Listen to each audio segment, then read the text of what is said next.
sekitar Yogyakarta dan Klaten. Perkembangan masa awal dan Jawa Tengah, kerajaan ini didirikan oleh Raja Sanjaya di daerah Mataram yang sekarang dikenal sebagai Yogyakarta dan sekitarnya. Pusat pemerintah berada di wilayah pedalaman Jawa Tengah yang subur, di daerah yang disebut Medang, dekat pegunungan. Perpindahan ke Jawa Timur pada tahun 929 Masehi. Raja pertama dari dinasti Isyana memindahkan pusat pemerintahan ke Jawa Timur. Pemindahan ini dibuktikan didorong oleh bencana seperti meletusnya Gunung Merapi, faktor politik atau untuk bangun jalur perdagangan maritim melalui Sungai Brantas. Setelah pindah ke Jawa Timur, kerajaan ini dikenal sebagai Kerajaan Medang, di antara Gunung Semeru dan Gunung Pelis. Wilayah kekuasaan kerajaan yang terkenal. Kerajaan Mataram kuno awalnya terletak di wilayah Jawa Tengah, di sekitar Yogyakarta dan Magelang. Ini Mataram, lalu kemudian bisa ke Jawa Timur pada masa pemerintahan Kusuma dari dinasti Isyana yang memilih Jawa Timur karena potensi ekonomi dan akses pelabuhan Mataram. Ketiga, ada raja pertama atau terkenal di kerajaan Mataram kuno. Raja pertama kerajaan Mataram kuno adalah Sanjaya atau yang bergelar Rakai Mataram Sang Ratu Sanjaya yang berkuasa sekitar tahun 732 hingga 760 Masehi. Ia adalah pendiri sekaligus raja pertama dinasti Sanjaya dan mendirikan kerajaan di Jawa Tengah. Dikenal sebagai raja yang bijaksana, cakap, dan taat beragama. Di bawah kepemimpinannya, wilayah Mataram meluas dan kerajaan menjadi pusat pembelajaran agama Hindu. Kemudian pada abad ke-8, Raja Sanjaya meninggal dunia dan digantikan oleh putranya yang bernama Rakai Panakaran. Di pemerintahan putranya inilah terjadi perpecahan di kerajaan Mataram kuno yang berakibat pecahnya kerajaan menjadi dua, yaitu Mataram kuno bercorak Hindu dan Mataram kuno bercorak Buddha. Pengganti Raja Sanjaya adalah putranya Rakai Panakaran yang naik tahta pada tahun 746 Masehi dan bertakhta selama kurang lebih 38 tahun. Rakai Panakaran adalah pendiri Wangsa Sanjaya dan raja kedua dari kerajaan Madang atau Mataram kuno. Rakai Panakaran diyakini sebagai putra Raja Sanjaya pendiri Wangsa Sanjaya dan kerajaan Madang. Ia mengalami tantangan pada masa pemerintahannya. Terjadi perebutan kekuasaan yang dilakukan oleh Wangsa Sailendra yang beragama Buddha Mahayana. Peninggalan kerajaan Mataram. Peninggalan kerajaan Mataram sangat beragam seperti Candi Monumenta seperti Candi Borobudur dan Orang Banten. Prasasti seperti Prasasti Canggal dan Kalawasan serta bangunan keagamaan lainnya seperti Candi Sewu, Candi Medur, Candi Pawon dan lainnya. Ada juga situs-situs arsitektur lain seperti Candi Dieng, Candi Gedong, Gedong Sewu dan Candi Pelasosan seperti sistem irigasi dan pertanian sebagai penting kemajuan teknologinya. Sistem irigasi peninggalan pertama ada Candi Borobudur sampai Candi Prambanan. Di peninggalannya ada Prasasti Canggal dan Prasasti Kalasan. Ini video sosial budaya. Sosial budaya kerajaan Mataram Buddha ditandai dengan adanya sistem kasta, yang mana Satya, Waisa, dan Indra yang mengaruhi struktur masyarakat serta stratifikasi berdasarkan kedudukan dalam birokrasi. Kekayaan budayaannya sangat mempengaruhi agama Buddha yang terlihat dalam pembangunan candi-candi berupa seperti Candi Borobudur dan Candi Jakarta. Selain itu, terdapat pula yang misalnya Ramayana,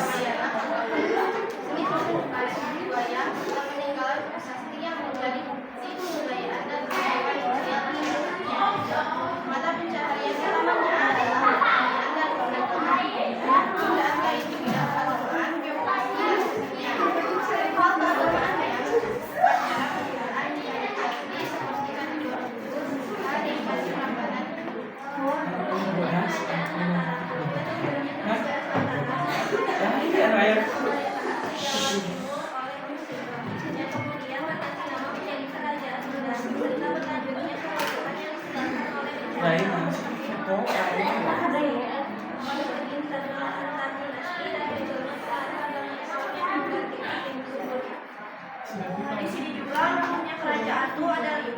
Gara-gara perpindahan ibu kota dan perubahan nama. 2. Perpecahan internal. 3. Pengaruh bencana alam. 4. Munculnya kerajaan pengganti. Terakhir, pengalihan pengaruh peradaban. Di sini ada yang mau bertanya?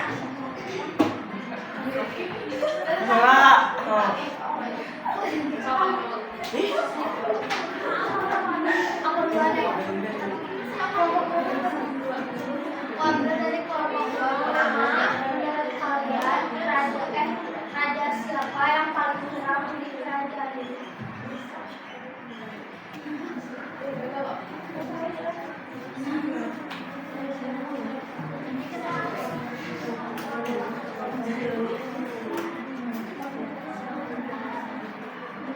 Sama alasannya kenapa?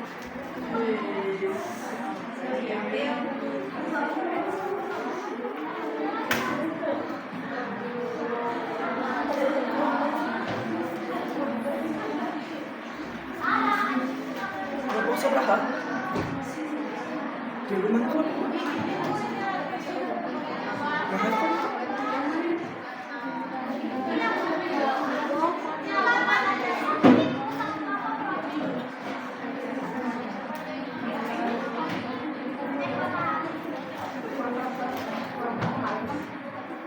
Maksudnya kan kayak kurang dalam kepemimpinan.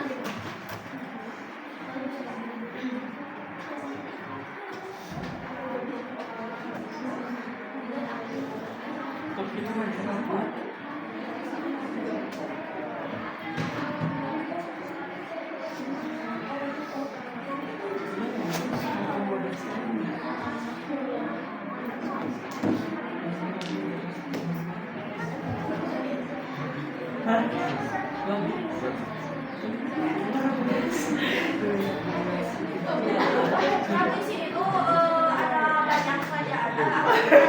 Cuma kalau di PPT itu cuma ada 2. Kalau pas yang tadi pertanyaan itu tuh jawabannya namanya ada yang Wawa. Karena pas masa pemerintahannya kerajaan Mataram kuno mulai melemah. Jadi dia berhasil menjaga kestabilan kerajaannya. Terus kekuasaannya itu bergeser ke tangan Rosindo yang memindahkan pusat pemerintahannya ke Jawa Timur.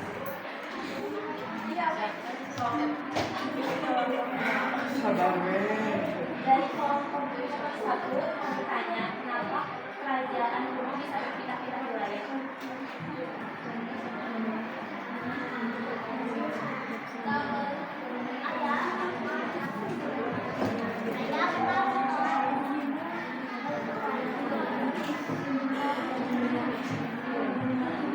Karena bencana alam kayak letusan gunung itu berpengaruh ke kerajaannya.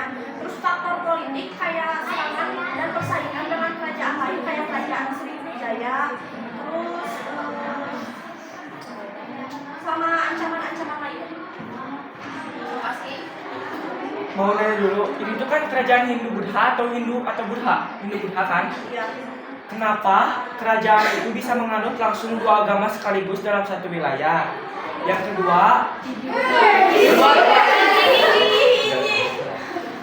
kedua, kenapa pas kerajaan Mataram kuno lebih banyak peninggalan prasasti candi-candi kayak gitu?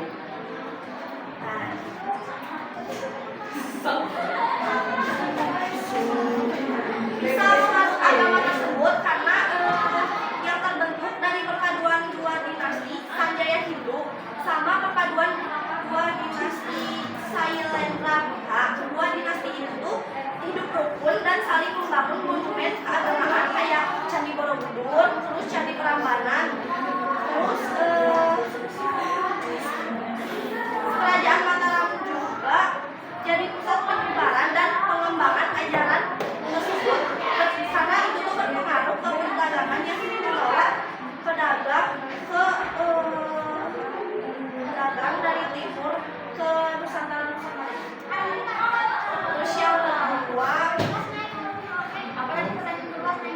kenapa kerajaan Mataram kuno banyak banget lebih banyak kayak pembangunan peninggalannya tuh candi-candi kayak gitu.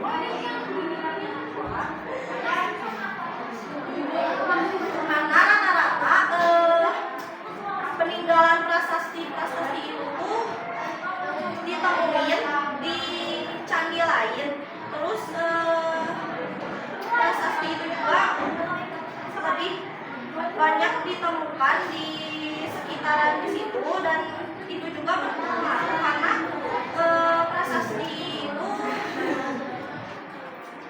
artinya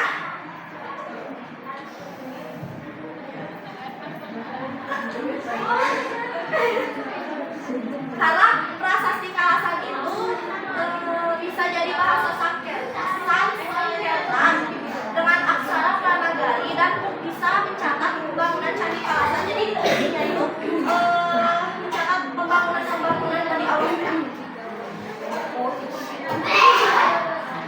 Yang bertanya lagi? Udah. Sekian dari kodok. Oh iya.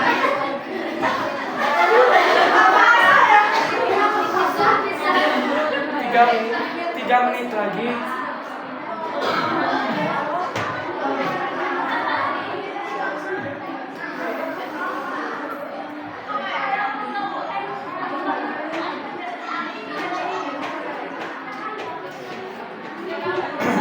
Ada yang mau nanya lagi, Om? Kamu nggak percaya sama kerajaan?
daun